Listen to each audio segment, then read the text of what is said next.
One Punch Man 181 review. Let's get right into it. So today I'm dipping into the succulent world of One Punch Man. This chapter wastes no time and we just see Saitama getting beamed through like 3 buildings. So while Saitama is getting the frontal force of 3 buildings, we see Amai mask and he's looking pretty dapper, but he's a little shook. Amai mask is just here to deliver the classic anime gasp. And Saitama brings up an excellent point that they are going to start murdering people if they don't leave the city. And while Tatsumaki may be a bit of a pain, she does agree even if she uses Saitama's face as a vacuum cleaner for the side of the building to get there. And while Tatsumaki is cleaning up the city, we see Speed of Sound Sonic beaming by in the distance. Because his Saitama radar must have been going wild for a while now.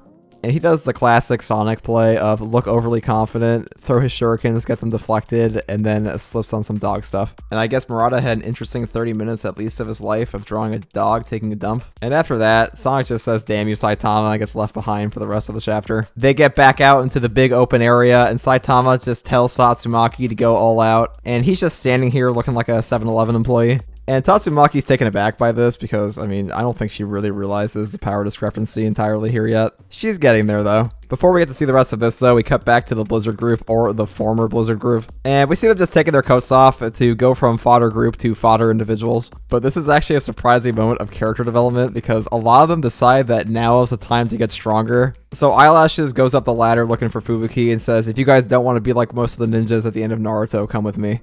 And we just get an incredible spread by Murata here, and this is probably one of my favorite panels in One Punch Man.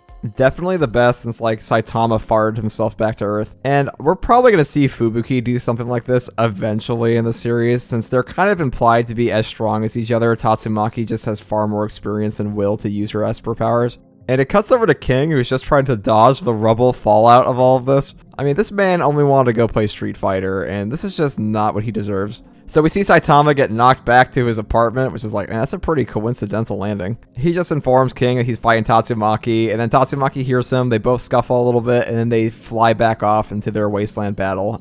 But not until King has his gamer moment and sees Tatsumaki have the truth revealed, that she is in fact wearing underwear. This will probably be in all the YouTube titles for this chapter, like Tatsumaki, truth revealed, exposed. And that's pretty much where the chapter ends, and this chapter felt really short to me.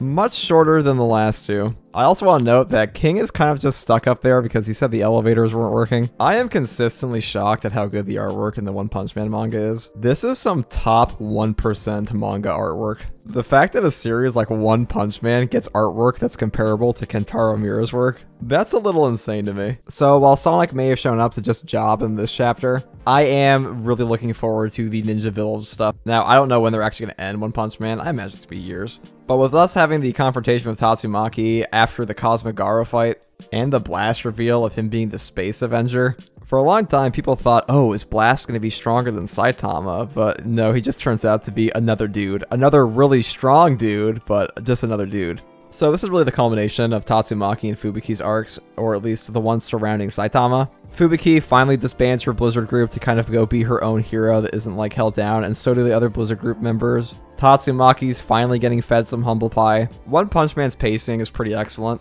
This series is very good at cutting the fat and leaving in the meat of the story while also not feeling like it's rushing. And considering this isn't a weekly release, that's kind of what you need it to be, because if its pacing was painfully slow, this would be a hard read. And you all need to just leave Speed of Sound Sonic alone, because while he may be a punk in this series, he is also the hero of his own world. And while he may have the sorest ass in all of One Punch Man, he is also pretty strong. He just constantly picks fights with the worst people possible. I have a feeling that Sonic is going to be a pretty big role at some point in either saving somebody or getting them out of a situation. Because while this guy has technically tried to murder Saitama on multiple occasions, like Garou, he is S-class level and he is not directly malevolent, except for that one time. Those are my thoughts on this chapter, and One Punch Man chapters are pretty much always good, and you can expect more One Punch Man content from me in the future. And I would hear what you guys think about the chapter, so let me know in the comments below. And if you like One Punch Man content and Jujutsu Kaisen content, subscribe for more. And as always, thanks for watching.